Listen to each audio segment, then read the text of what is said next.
You know, I love when parents dress up. Who says kids get to have all the fun, right? So, who here remembers David Pumpkins? Who? Yeah, that's what I thought. Basically, back in 2016, Tom Hanks hosted Saturday Night Live's Halloween special, and in doing so gave birth to a new character called David Pumpkins, who for the rest of October blew up in popularity, and no one knows why. The premise of this character and appearance was a couple on a Tower of Terror ride seeing all these spooky haunted house type characters, and David Pumpkins shows up, has a skeletons dance, and simply asks, Any questions? and thus the passengers of the ride don't understand who he is nor his appeal. It's one of those awkward occurrences of funny because it's not funny. Some like what Tim and Eric is, but more so family oriented. And his popularity was huge throughout the rest of October as several people wore his same $12.99 Party City outfit for Halloween. Ah yes, perfect for the time when clowns have never been scarier. Let's be friends! Let's be friends! No! No! I remember around this time I was in my junior year of college and I saw at least 5 students dressed up as David Pumpkins, and thankfully no clowns. He was basically a meme easy to replicate and dress up as for the Halloween season, and the perfect thing to do to cash in on his success is for NBC to greenlight his own animated Halloween special. The following year of 2017. Yeah, I don't know about that. Happy Halloween!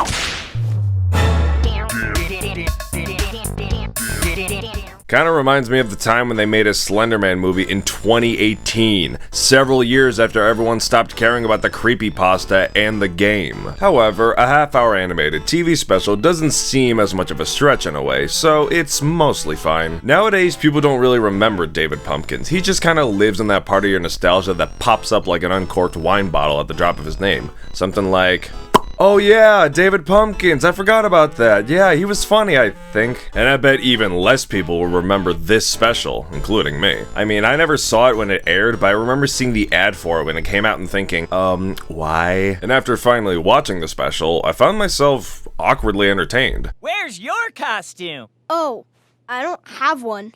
What?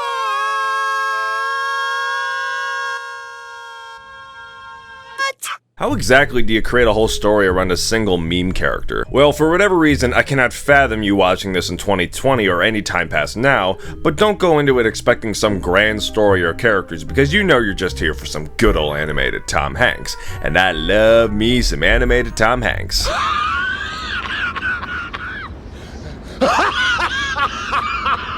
For what little plot there is one. Kinda. So David Pumpkins as a character was originally written to be some sort of holiday icon for Halloween, like what Santa is to Christmas. And in this special, he's sort of treated as such by the narrator, voiced by Peter Dinklage of all people. Any raisins you get, put them in your jack-o'-lantern. And while you sleep, he'll turn them to Canterndy. Ah! I got so close to rhyming this whole thing. The narrator is the adult form of this kid we follow named Kevin and his little sister Dottie. When touching a magic pumpkin, they accidentally summon David Pumpkins and a skeleton, voiced by Tom Hanks and the original SNL cast members Mikey Day and Bobby Moynihan. But almost neither of them have more than 2 solo lines, which kinda sucks because by the time this was released, Bobby Moynihan has become more avid in the voice acting world, and he's unfortunately downplayed, but that doesn't mean he doesn't work alongside Mikey Day and Tom Hanks, because they do. Forget everything I said about the plot too, because it really doesn't matter. 4 minutes in, we're already introduced to David Pumpkins, and I say introduced very loosely since the special tries to tell you who he is whilst making an effort not telling you through sheer absurd comedy. He has a song telling you his backstory, but the joke is that it's no different than anyone else's life. When I was born, I was a baby. To my mother, who was my mom. But the father I had, well, he was my dad. I wasn't always this way, to be sure. I used to be the way I used to be before. But as I'm sure that you've heard, some occurrences occurred.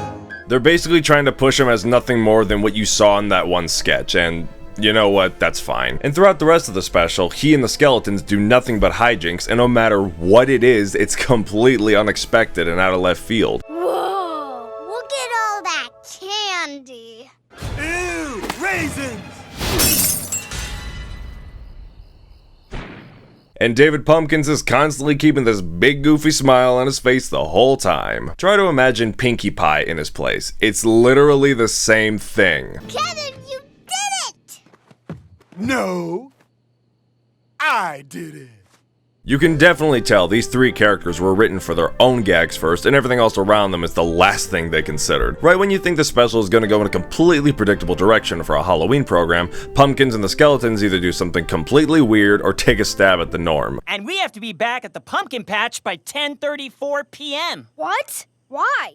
That's how long the magic lasts. Why am I just now hearing this? And why isn't it at like midnight?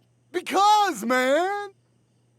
Even the main kids are as generic, cheesy, and poorly written as you can make them. The excited younger sibling, the older sibling who's too old for trick-or-treating, acts like an awkward geek, and has a crush he's too afraid to talk to. Sure, that premise worked better for Over the Garden Wall, but this one works on the factor that it doesn't work. The writers for this special aren't stupid, they knew what they were doing. Mikey Day, Bobby Moynihan, and Streeter Seidel wrote the character of David Pumpkins as well as this special, and all of them have experience with comedy even outside of SNL. Streeter used to be a writer and actor for some of the original College Humor videos on YouTube. The fingers in warm water prank. Let's test it out. Oh, damn it. Lift up your shirt. Ow! Ah! What the hell? And Mikey Day used to make YouTube videos mocking concepts of Toy Story and David Blaine, and somehow worked that into future SNL sketches. This is your hand. Hand! Hand! Hand! Hand! Hand! Hand! Hand! Hand! Hand! Danny, what are those? These are pants. Pants! Pants! Danny!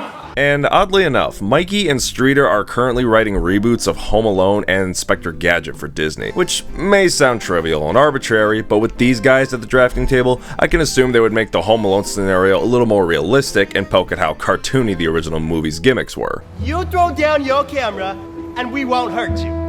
Okay.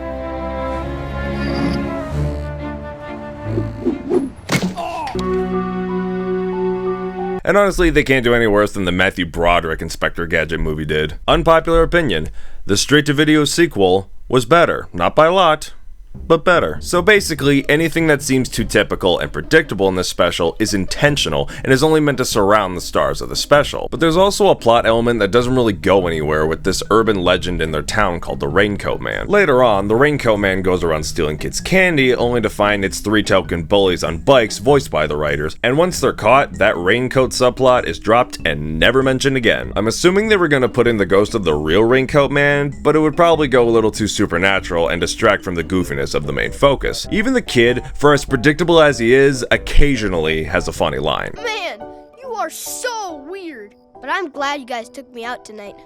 And you know what? Who cares what other people think? Oh no, the girl I like.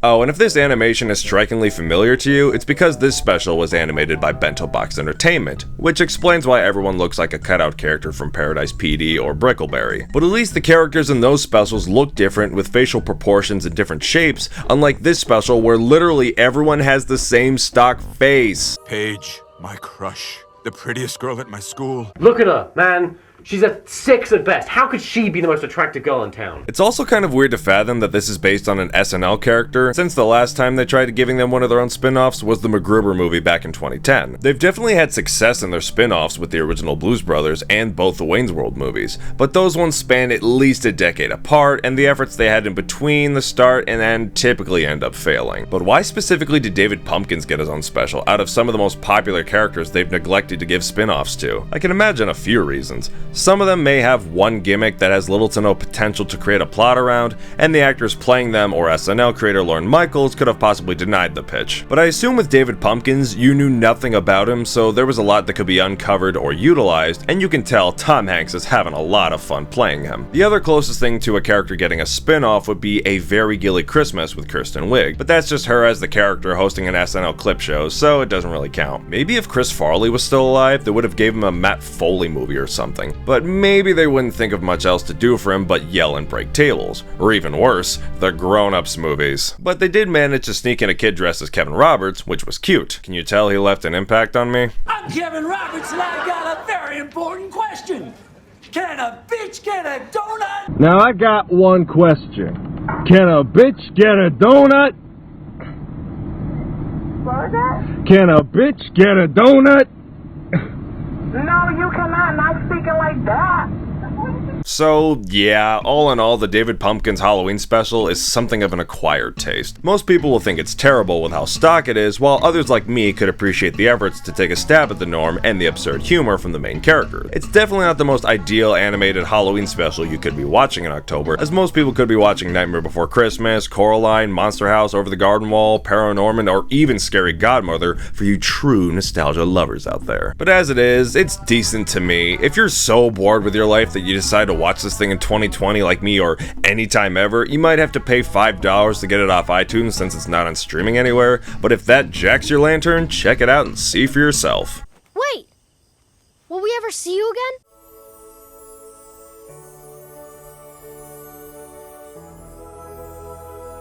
No!